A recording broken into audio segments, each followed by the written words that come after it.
ഇന്നു മുതൽ ആ പ്രശ്നങ്ങൾക്ക് നിരന്തരമായ അല്ലെങ്കിൽ സ്ഥായിയായ പരിഹാരം. ഞാൻ രതീഷ്, നിങ്ങളായിരിക്കുന്ന പ്രൈസർ ഫാമിലിയുടെ പ്രഭാതമന്നെ എന്ന പ്രതിദിന വചന സന്ദേശത്തിനൊപ്പം. അതെ, ഒന്നിനും ഒരു പൂർത്തീകരണമില്ല, തൃപ്തി വരുന്ന അനുഭവവുമില്ല.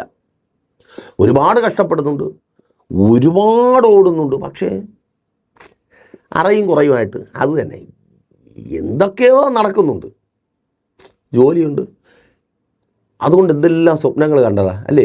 ആ ജോലി കിട്ടുമ്പോൾ അല്ലെങ്കിൽ നല്ലൊരു ജോലി കിട്ടുമ്പോൾ എന്തെല്ലാം കാര്യങ്ങൾ ചെയ്യണമെന്ന് ആഗ്രഹിച്ച്, എന്നിട്ട് പാസ്റ്റർ എന്തൊക്കെയോ നടക്കുന്നുണ്ട്, പക്ഷേ അത് തന്നെ കുടുംബജീവിതമുണ്ട്, മക്കളുണ്ട്, ഭർത്താവുണ്ട്, അങ്ങനെ പോകുന്നു. പക്ഷേ എന്തോ ഒരു തൃപ്തിയില്ല, അല്ലെങ്കിൽ ഇനിയും ചിലത് ബാക്കിയായിരിക്കുന്നു. അത് തന്നെ ബിസിനസ് തുടങ്ങി, ഓക്കെ, കുഴപ്പമില്ല, പക്ഷേ എന്തോ ഇനി ബാക്കിയായിരിക്കുന്നു. ഞാൻ കർത്താവിൻ്റെ വേല ചെയ്യുന്നുണ്ട് പാസ്റ്റർ, പക്ഷേ എന്തോ അവൻ മക്കൾ കുഴപ്പമില്ല, ഓക്കെയാണ്, പഠിക്കുന്നുണ്ട്, പക്ഷേ എന്തൊക്കെയോ ഇനിയും വേണ്ടിയിരിക്കുന്നു. അത് തന്നെ, ഇനിയും വേണ്ടിയിരിക്കുന്നു. അങ്ങനെ എന്നെ കേട്ടുകൊണ്ടിരിക്കുന്ന നിങ്ങളോട് പറയുവാൻ കഴിഞ്ഞ രാത്രിയിൽ ദൈവത്തിൻ്റെ പരിശുദ്ധാത്മാവ് എന്നോട് പറഞ്ഞത് ഞാൻ പറഞ്ഞു. നിരന്തരമായ സ്ഥിരമായ പരിഹാരം ഇന്നു മുതൽ നിങ്ങളുടെ വിഷയങ്ങളിൽ, നിങ്ങളുടെ ജീവിതത്തിൽ നിങ്ങൾ ഇടപെട്ട് നിൽക്കുന്ന സമസ്ത മേഖലകളിലും വെളിപ്പെടുവാൻ പോകുന്നു. യോഹന്നാൻ സുവിശേഷം 4-ാം അധ്യായം 14-ാമത്തെ വാക്യം, അവിടെ വിധത്തിൽ രേഖപ്പെടുത്തപ്പെട്ടിരിക്കുന്നു, ഞാൻ കൊടുക്കുന്ന വെള്ളം കുടിക്കുന്നവനോ ഒരു നാളും ദാഹിക്കുകയില്ല. ഞാൻ കൊടുക്കുന്ന വെള്ളം അവനിൽ നിത്യജീവനിലേക്ക് പൊങ്ങി വരുന്ന നീരുറവയായിത്തീരും. ഒരു നാളും ദാഹിക്കുകയില്ല. ആ പദത്തെ അടിസ്ഥാനപ്പെടുത്തിയാണ് നിങ്ങൾക്ക് ഈ ദൂത് കൈമാറുവാൻ ദൈവത്തിൻ്റെ പരിശുദ്ധാത്മാവ് എന്നെ ഒരുക്കിയിട്ടുള്ളത്. പ്രാപിക്കുവാനായി നിങ്ങൾ ഒരുങ്ങിയായിരുന്നാട്ടെ. നോക്കൂ, ഒരു സ്ത്രീ ശമരിയയിൽ നിന്ന്, അല്ലെങ്കിൽ ശമരിയക്കാരത്തിയായ സ്ത്രീ യാക്കോബിൻ്റെ ഉറവിനരികിലേക്ക് കടന്നു വരികയാണ്. അവളുടെ ലക്ഷ്യം വെള്ളം കുടിക്കണം. നമുക്കറിയാം, അത് നിരന്തരമായി ആവശ്യമായി വരുന്ന ഒരു കാര്യമാണ്. കുടിക്കുക എന്നുള്ളതിനേക്കാൾ എനിക്ക് അവിടെ പറയുവാനിഷ്ടം ഈ ഉറവിനരികിലേക്ക് വരിക. ഇവളൊരു ശമരിയക്കാരത്തി സ്ത്രീയാണ്. അതായത് ഈ പുറംജാതിയുമായി ചേർന്ന് ദൈവജനത്തിനുണ്ടായ പുതിയൊരു ജാതി, അങ്ങനെ നിങ്ങൾ മനസ്സിലാക്കിയാൽ മതി. അപ്പോൾ ഇസ്രായേൽ മക്കൾക്ക് അല്ലെങ്കിൽ ദൈവജനത്തിന് ഇവരെ താല്പര്യമില്ല. യാക്കോബ് ആരാണ്? ഇസ്രായേൽ. അപ്പോൾ യാക്കോബിനാൽ കുഴിക്കപ്പെട്ട കിണറിനരികിലേക്കാണ് ഇവൾ വരുന്നത്. പലപ്പോഴും ഇവൾ ആട്ടി ഓടിക്കപ്പെടാം. മനസ്സിലായില്ലേ? യാക്കോബിൻ്റെ മക്കളുടെ അടുക്കൽ നിന്ന് ഇവൾക്ക് അപമാനവും നിന്ദയും ഒക്കെ ഉണ്ടാകാം. ഞങ്ങൾക്കുള്ളതാണ്, ഇത് ഞങ്ങളുടേതാണ്, നിനക്കെന്തുണ്ട് അല്ലേ മക്കളെ? പലരും പരിഹസിക്കുന്ന കളിയാക്കുന്നതൊക്കെ അങ്ങനെയാണ്. ഞങ്ങൾക്ക് അങ്ങനെ പേരുണ്ട്, പെരുമയുണ്ട്, ഞങ്ങളുടെ ഡാഡി അങ്ങനെയാണ്, ഞങ്ങളുടെ മമ്മി അങ്ങനെയാണ്, ഞങ്ങളുടെ കുടുംബം ഇങ്ങനെയാണ്, ഞങ്ങളവിടെ സഭ അങ്ങനെയാണ്, ഞങ്ങളുടെ പ്രസ്ഥാനം ഇങ്ങനെ പല നിലകളിൽ ആട്ടി ഓടിച്ച് സ്തോത്രം. അതാണ് യഥാർത്ഥത്തിലുള്ള പ്രശ്നം. അപ്പോൾ അവളുടെ വീട്ടിൻ്റെ അടുക്കൽ ഒരു കിണറുണ്ടായിരുന്നെങ്കിൽ ആരും അവളെ ആട്ടി ഓടിക്കത്തില്ല. മീൻസ് നിങ്ങൾക്ക് സ്വന്തമായി ചിലതുണ്ടായിരുന്നെങ്കിൽ ഒരുപാട് പ്രശ്നങ്ങൾക്ക് പരിഹാരം ഉണ്ടാകും. സഹോദരി, അങ്ങനെയല്ലേ? നിനക്ക് സ്വന്തമായൊരു ഭവനം ഉണ്ടായിരുന്നെങ്കിൽ ഇങ്ങനെ അവരുടെ പരിഹാസവാക്കും കുത്തുവാക്കും ഒന്നും നീ നിൻ്റെ മക്കളും കേൾക്കേണ്ടി വരത്തില്ല. സ്വന്തം ഭവനമെന്ന വാക്തത്വത്തിലേക്ക് കർത്താവ് നിന്നെ കരം പിടിച്ച് നടത്തുക. വിശ്വാസത്തോടെ പ്രാർത്ഥിക്കുക. അതങ്ങനെ സംഭവിക്കുവാൻ പോകുക. നിരന്തരമായ പരിഹാരം. എന്നും വഴക്കുകൂടി എന്ന് അങ്ങോട്ട് പറയുന്നു, ഇങ്ങോട്ട് പറയുന്നു. നോ, നിരന്തരമായ പരിഹാരം സ്വന്തം ഭവനത്തിലൂടെ മാത്രം അത് സംഭവിക്കുക. വിശ്വാസത്തോടെ പ്രാർത്ഥിക്കുക. ഓ ഷബറിതലമാശകനും പറയുന്നുണ്ട് പാസ്റ്റർ, മക്കളെ പോലെയാണ്. നോ, മക്കളല്ല, മക്കളെപ്പോലെ. നോ, പരിഹാരം മക്കളുണ്ടാകണം. വിശ്വാസത്തോടെ പ്രാർത്ഥിക്കുക. കർത്താവ് ഉദരഫലത്തെ നൽകി മാനിക്കുവാൻ പോകും. യെസ്, യേശുവിൻ നാമത്തിൽ അതങ്ങനെ സംഭവിക്കുന്ന കൃപയ്ക്ക്. നിരന്തരമായ പരിഹാരം ചിലത് സ്വന്തമായി ഉണ്ടാകുമ്പോഴാണ്. സ്വന്തമായ ജോലി കർത്താവ് തന്ന് മാനിക്കുവാനായി പോവുക. ആമേൻ. അറയും കുറയുമായിട്ടുള്ള വിഷയങ്ങൾ പരിഹരിക്കപ്പെടുന്നത് സ്വന്തമായി ഏറ്റവും അടുത്ത് വേണ്ടതുപോലെ ഉപയോഗിക്കുവാൻ ചിലതുണ്ടാകുമ്പോഴാണ്. തിരിച്ചറിയുന്നവർക്കാണ് ഞാൻ ദൈവത്തെ സ്തുതിക്കുന്നു. വെള്ളം ഉള്ളപ്പോഴല്ല, കിണർ സ്വന്തമായി ഏത് സമയത്ത് ഉപയോഗിക്കുവാൻ ഉണ്ടാകുമ്പോഴാണ് അറയും കുറയുമായ പ്രശ്നങ്ങൾക്ക് പരിഹാരം ഉണ്ടാകുന്നത്. ആമേൻ. നിങ്ങൾ ഈ അനുഭവിക്കുന്ന പ്രശ്നത്തിൻ്റെ പ്രധാന കാരണം നിരന്തരമായ സൊല്യൂഷൻ ഇല്ലാത്തതാണ്. നോക്കൂ, ഈ സ്ത്രീയോട് കർത്താവ് പറയുകയാണ്, ഞാൻ നിൻ്റെ പ്രശ്നത്തിന് പരിഹാരം വരുത്തിയാൽ അത് നിരന്തരമായിരിക്കും. പിന്നെ നീ കിടന്ന് ഓടി നടക്കേണ്ടി വരത്തില്ല. കണ്ടവന്മാർ നിന്നെ കല്ലെറിഞ്ഞ് ഓട്ടിക്കത്തില്ല, നിന്നെ കുറ്റം പറയത്തില്ല, പരിഹസിക്കത്തില്ല. നിരന്തരമായ പരിഹാരം. ഞാൻ ഈ തുടക്കം മുതൽ പറഞ്ഞ ഓരോ വാക്കുകളും നിങ്ങളുടെ ലൈഫുമായി കണക്റ്റ് ചെയ്ത വാക്കുകളാണ്. നിങ്ങൾ വിശ്വാസത്തോടെ പ്രാർത്ഥിക്കുക. ആ വാക്കുകളൊക്കെ ഇന്ന് ക്യാൻസലാകുവാൻ പോവുക. ഈ സ്ത്രീയുടെ മറ്റൊരു പ്രത്യേകതയുണ്ട്. വെള്ളത്തിൻ്റെ കാര്യം അവിടെ നിൽക്കട്ടെ, അത് ഞാൻ സാന്ദർഭികവശാൽ പറഞ്ഞു പോയത്. ആ കാര്യത്തിലേക്ക് വരാം. യേശു ഈ സ്ത്രീയോട് പറയുന്നുണ്ട്, നിൻ്റെ ഭർത്താവിനെ കൊണ്ടുവരിക. അവൾ പറഞ്ഞു, എനിക്ക് 5 ഭർത്താക്കന്മാരുണ്ടായിരുന്നു, ഇപ്പോൾ ഉള്ളവൻ 6ാമത്തവൻ, അവൻ എൻ്റെ ഭർത്താവല്ല. അർത്ഥം, ഇവൾ പരിശ്രമിച്ചുകൊണ്ടേയിരിക്കുകയാണ്. എന്തിനാണ്? കുടുംബജീവിതത്തിൻ്റെ സന്തോഷം അനുഭവിക്കുവാൻ വേണ്ടി. അല്ലേ സഹോദരി? ഒരുപാട് തവണ ശ്രമിച്ചു, പരാജയപ്പെട്ടു പോയി. അവിടെ യേശുവിൻ്റെ വാക്കുകൾ പ്രസക്തമായി തീരുന്നത്. ആമേൻ. ഞാൻ നിനക്ക് നിരന്തരമായ പരിഹാരം വരുത്തും. ഒരു ദിവസം സന്തോഷമെങ്കിൽ അടുത്ത ദിവസം വഴക്ക്. ഒരു ദിവസം കുടിക്കാതെ വരുമെങ്കിൽ അടുത്ത ദിവസം കുടിച്ച് 4 കാലിൽ വരും. ഒരു ദിവസം സ്നേഹത്തോടെ ഇടപെടുമെങ്കിൽ പിറ്റേ ദിവസം വഴക്ക്, അടി, കയ്യാങ്കളി. നോ, നിരന്തരമായ പരിഹാരം. യേശുവിൻ നാമത്തിൽ വിശ്വാസത്തോടെ പ്രാർത്ഥിക്കുക. അതങ്ങനെ സംഭവിക്കുന്ന കൃപ. നിന്റെ ഭവനത്തിനകത്ത് വെളിപ്പെടുന്ന പ്രശ്നങ്ങൾക്ക് എൻ്റെ ദൈവം നിരന്തരമായ പരിഹാരം നൽകി മാനിക്കുവാൻ പോകുക. നിരന്തരമായ പരിഹാരം. ദൈവം നിരന്തരമായ പരിഹാരങ്ങളെ ആ പ്രശ്നത്തിന് വരുത്തി തരും. ആ കടഭാരത്തിന് നിരന്തരമായ പരിഹാരം വരുത്തി തരും.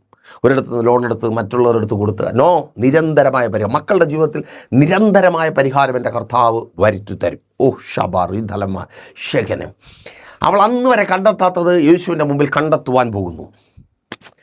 ഇവൾ ഒരുപാട് ശ്രമിച്ചു, കഷ്ടപ്പെട്ട് ഇവൾക്ക് പൂർത്തീകരിക്കുവാൻ കഴിയാത്ത സന്തോഷങ്ങളിലേക്ക് ഇവർ കടക്കുവാൻ പോകുന്നു. ഒരുപാട് കഷ്ടപ്പെട്ടു, ഒരുപാട് ടെസ്റ്റുകൾ എഴുതി നിങ്ങൾക്ക് ആഗ്രഹിച്ചിടത്തോളമുള്ള ഒരു ജോലി കിട്ടിയില്ലേ, കർത്താവ് ദിവസങ്ങളിൽ അത് തരുവാൻ പോകുന്നു. വിശ്വാസത്തോടെ പ്രാർത്ഥിച്ചു തുടങ്ങും. നിങ്ങളുടെ ആവശ്യങ്ങൾക്ക് പൂർത്തീകരണം വരുത്തുന്ന, അല്ലെങ്കിൽ അതെ ഞാൻ ഹാപ്പിയാണ് എന്ന് ഉള്ളു തട്ടി പറയുവാൻ കഴിയുന്നത് എനിക്കറിയത്തില്ല. നിങ്ങൾ അങ്ങനെ ഹാപ്പിയാണോ? ജോലിയിൽ ഹാപ്പിയാണോ? മക്കളുടെ കാര്യത്തിൽ, ഭവന കാര്യത്തിൽ, നിങ്ങളുടെ ഫിനാൻഷ്യൽ മേഖലയിൽ നിങ്ങൾ ഹാപ്പിയാണോ? ആരോഗ്യത്തിൽ ഹാപ്പിയാണോ? ഫാമിലി ലൈഫിൽ ഹാപ്പിയാണോ? പക്ഷെ ഇന്ന് കർത്താവ് പറയുന്നു, ആ ഹാപ്പിയാണെന്ന് ഉള്ളിൽ തൊട്ട് പറയുവാനുള്ള അവസരത്തെ കർത്താവ് തരുവാൻ പോകുക. വിശ്വാസത്തോടെ പ്രാർത്ഥിച്ചു തുടങ്ങും. നെഞ്ചിൽ തൊട്ട് ഉള്ള നിറഞ്ഞ് നീ സന്തോഷമായിരിക്കുന്നു എന്ന് പറയുവാൻ പോകുക. ഫോർമലായിട്ടല്ല, വെറുതെ ഒരു പേരിനല്ല അത് മാറുവാൻ പോകുക. നീ പ്രാപിക്കുന്നവനായി, പ്രാപിക്കുന്നവളായി, വാക്കുകൊണ്ടല്ല നിന്റെ ജീവിതം കൊണ്ട് മാറുവാൻ പോകുക. യെസ്, നിരന്തരമായ സന്തോഷം, നിരന്തരമായ അനുഭവം യേശുവിലൂടെ, നിരന്തരമായ കൂട്ടായ്മയിലൂടെയും പ്രാർത്ഥനയിലൂടെയും ഉപവാസത്തിലൂടെയും നിങ്ങൾക്കും അത് പ്രാപിക്കുവാൻ കഴിയും. നിരന്തരമായ കൂട്ടായ്മയുടെ അനുഭവം പ്രൈസ് ഫാമിലിക്കൊപ്പം സാധ്യമാണ്. നിങ്ങൾ ശരിയായ ഇടത്തായിരിക്കുന്നു. എല്ലാ ദിവസങ്ങളിലും വചന ശുശ്രൂഷയുണ്ട്. ലൈവിൽ നിങ്ങൾക്കത് വീക്ഷിക്കുവാനായിട്ട് കഴിയും. സഭയുടെ മീറ്റിങ്ങുകളുണ്ട്. ജോയിൻ ചെയ്യുക. അത് നിങ്ങൾക്ക് വലിയ ബ്ലെസ്സിങ് ആയിരിക്കും. പ്രത്യേകിച്ച് ഞായറാഴ്ച സഭാരാധന രാവിലെ 10 മണി മുതൽ പ്രൈസ് ഫാമിലി വർഷിപ്പ് സെൻറ്ററിൽ വെച്ച്, തിരുവനന്തപുരം ജില്ലയിൽ വെള്ളയാണി കാർഷിക കോളേജിന് സമീപം കാക്കാമൂല ചാമവിളയിൽ കടന്നു വരിക. ബ്ലെസ്സിങ് ആയിരിക്കും. നിങ്ങളുടെ പ്രാർത്ഥനാ വിഷയങ്ങൾ അറിയിക്കുന്ന കാര്യം മറക്കണ്ട. അതുപോലെ തന്നെ ഈ വിധത്തിൽ നിരന്തരമായൊരു സൊല്യൂഷൻ നിങ്ങളുടെ വിഷയങ്ങൾക്ക് ആവശ്യമെങ്കിൽ പ്രൈസ് ഫാമിലിക്കൊപ്പം ചേർന്ന് ഉപവസിച്ച് ആ പരിഹാരം കണ്ടെത്തുവാൻ നിങ്ങൾക്ക് അവസരമുണ്ട്. കോൺടാക്ട് ചെയ്താൽ മതി. കൂടുതൽ വിവരങ്ങൾ അറിയിക്കാൻ നിങ്ങൾ ലോകത്തിൻ്റെ ഏത് ഭാഗത്തായിരുന്നാലും പ്രൈസ് ഫാമിലിക്കൊപ്പം ചേർന്ന് ഉപവസിക്കുവാനുള്ള അവസരമുണ്ട്. കോൺടാക്ട് ചെയ്തോ. കണ്ണടച്ചോ. വിശ്വസ്ത കർത്താവേ, നല്ല ദൈവമേ, ഈ ജനത്തെ അങ്ങയുടെ കരങ്ങളിൽ ഏൽപ്പിക്കുന്നു. ഒരുപാട് കഷ്ടപ്പെട്ടിട്ടും അധ്വാനിച്ചിട്ടും ഓടിയിട്ടും പ്രാപിച്ചെടുക്കുവാൻ കഴിയാത്ത നിരന്തരമായ സന്തോഷവും നിരന്തരമായ അനുഭവങ്ങളും സ്വർഗ്ഗം അവർക്ക് നൽകണമേ. എല്ലാ തടസ്സങ്ങളും, എല്ലാ പ്രതികൂലങ്ങളും, പ്രതിസന്ധികളും ഇവരുടെ ജീവിതത്തിൽ നിന്ന് മാറിപ്പോകട്ടെ. അങ്ങയുടെ നാമത്തിൽ ഇവർ അനുഗ്രഹിക്കപ്പെടട്ടെ. ഇതുവരുടെ അത്ഭുതത്തിൻ്റെ ദൈവപ്രവൃത്തിയുടെ ദിവസമായി തീരട്ടെ. യേശുവേ, അങ്ങ് ഇവരോട് കൂടിയിരിക്കണമേ അപ്പാ.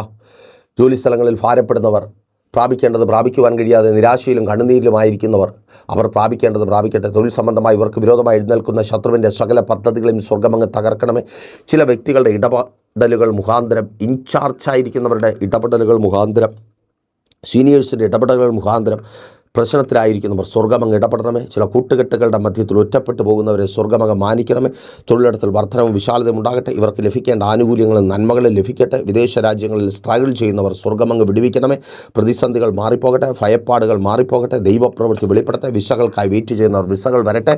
IELTS, MOH, പ്രോമെട്രിക് എക്സാമുകൾ എഴുതുന്നവർ യേശുവേ നല്ല റിസൾട്ടുകൾ നൽകി മാനിക്കണമേ. PR-കൾക്ക് വേണ്ടിയുള്ള കാത്തിരിപ്പ് അവസാനിക്കട്ടെ. വിവിധ ടെസ്റ്റുകൾക്ക് റിസൾട്ട് ഉണ്ടാകട്ടെ. തലമുറകൾ അവരുടെ ഭാവി കുടുംബം അനുഗ്രഹിക്കപ്പെടട്ടെ. ഉത്തരഫലങ്ങൾ ജനിക്കട്ടെ. വിവാഹങ്ങൾ നടക്കട്ടെ. പഠിക്കുന്ന മക്കളെ ഞങ്ങൾ അനുഗ്രഹിച്ചു പ്രാർത്ഥിക്കുന്നു. തലമുറകളെ കരങ്ങളിലെടുക്കുന്ന എല്ലാ പൈശാചിക വ്യാപാരങ്ങളും അഴിഞ്ഞു മാറട്ടെ. കുടുംബജീവിതങ്ങൾക്കകത്ത് സ്വസ്ഥതയും സമാധാനവും ഉണ്ടാകട്ടെ. സന്തോഷത്തിൻ്റെ അനുഭവങ്ങൾ ഭവനത്തിനകത്ത് വെളിപ്പെടട്ടെ. ഇതുവരുടെ അത്ഭുതത്തിൻ്റെ ദിവസമായി തീരട്ടെ. യേശുവേ, അങ്ങയുടെ നാമത്തിൽ ഇവർ അനുഗ്രഹിക്കപ്പെടട്ടെ. ഇവർ ചെയ്യുന്നതൊക്കെയും സാധ്യമായി തീരട്ടെ. ഭവനങ്ങളില്ലാത്തവർ മനോഹരമായ ഭവനങ്ങൾ പണിയട്ടെ. വാടക വീടുകളെന്ന നിരാശകൾ മാറിപ്പോകട്ടെ. വസ്തുക്കൾ വാങ്ങട്ടെ. വാഹനങ്ങൾ വാങ്ങട്ടെ. കടഭാരങ്ങൾ മാറിപ്പോകട്ടെ. പലിശക്കടങ്ങൾ, ജപ്തി നടപടികൾ നിരന്തരമായ പരിഹാരമുണ്ടാകട്ടെ. രോഗികൾ ഇപ്പോൾ സൗഖ്യമാകട്ടെ. ഡിപ്രഷനുകൾ മാറിപ്പോകട്ടെ. ഉറക്കമില്ലായ്മകൾ മാറിപ്പോകട്ടെ. വീഴ്ചയെ തുടർന്നുണ്ടാകുന്ന പ്രതിസന്ധികൾ, പ്രതികൂലങ്ങൾ, വെല്ലുവിളികൾ മാറിപ്പോകട്ടെ. ഇത് അത്ഭുതത്തിൻ്റെ ദൈവപ്രവൃത്തിയുടെ ദിവസമായി തീരട്ടെ. അങ്ങയുടെ നാമമഹത്വത്തിനായി ജനത്തെ അങ്ങ് പ്രയോജനപ്പെടുത്തണമേ. പിതാവിൻ്റെ പുത്രൻ്റെ പരിശുദ്ധാത്മാവിൻ്റെ നാമത്തിൽ ജനത്തെ അടിയാൻ അനുഗ്രഹിച്ചു പ്രാർത്ഥിക്കുന്നു. അനുഗ്രഹമാക്കി പരിപാലിക്കും. വലിയ സാക്ഷ്യത്തിനായി ഒരുക്കും. യേശുവിൻ നാമത്തിൽ തന്നെ ആമേൻ. അപ്പോൾ മറക്കാതെ നിങ്ങളുടെ വലിയ അഭിപ്രായങ്ങളും നിർദ്ദേശങ്ങളും ഞങ്ങളെ അറിയിക്കുകയും നിങ്ങളുടെ പ്രിയപ്പെട്ടവരിലേക്ക് മെസ്സേജുകൾ ഷെയർ ചെയ്തെത്തിക്കുക. പ്രൈസർ ഫാമിലിക്കൊപ്പം അവരെയും ചേർത്ത് നിർത്തുക. എന്നാൽ നാളെ ദൈവം വെച്ചാൽ നമ്മളിപ്പോൾ ഒരുമിച്ചായിരുന്നു കേട്ട അനുഗ്രഹം പ്രാപിച്ച പ്രൈസർ ഫാമിലിയുടെ പ്രഭാതമല്ലേ എന്ന പ്രതിദിന വചന സന്ദേശത്തിനൊപ്പം നമ്മൾ ഒരുമിച്ച് തന്നെയായിരിക്കും. അതുവരെയ്ക്കും പ്രിയരെ, have a nice day. Prayer family global മിനിസ്ട്രിയുടെ വിശുദ്ധ സഭാരാധന എല്ലാ ഞായറാഴ്ചയും രാവിലെ 10 മണി മുതലും എല്ലാ വെള്ളിയാഴ്ചകളിലും ഉപവാസവും ഓൺലൈൻ മധ്യസ്ഥ പ്രാർത്ഥനയും രാവിലെ 11 മണി മുതലും ഞങ്ങൾ നിങ്ങൾക്കായി ലൈവിൽ പ്രാർത്ഥിക്കുന്നു. നിങ്ങളുടെ പ്രാർത്ഥനാ വിഷയങ്ങൾ കമന്റ് ചെയ്യുക. പ്രേഷർ ഫാമിലി ഗ്ലോബൽ എന്ന നമ്മുടെ യൂട്യൂബ് ചാനലിലൂടെ നിങ്ങൾ ലോകത്തിന്റെ ഏത് ഭാഗത്തായിരുന്നാലും ഞങ്ങൾക്കൊപ്പം ചേർന്ന് പ്രാർത്ഥിക്കുവാനും ആരാധിക്കുവാനും അവസരമുണ്ട്.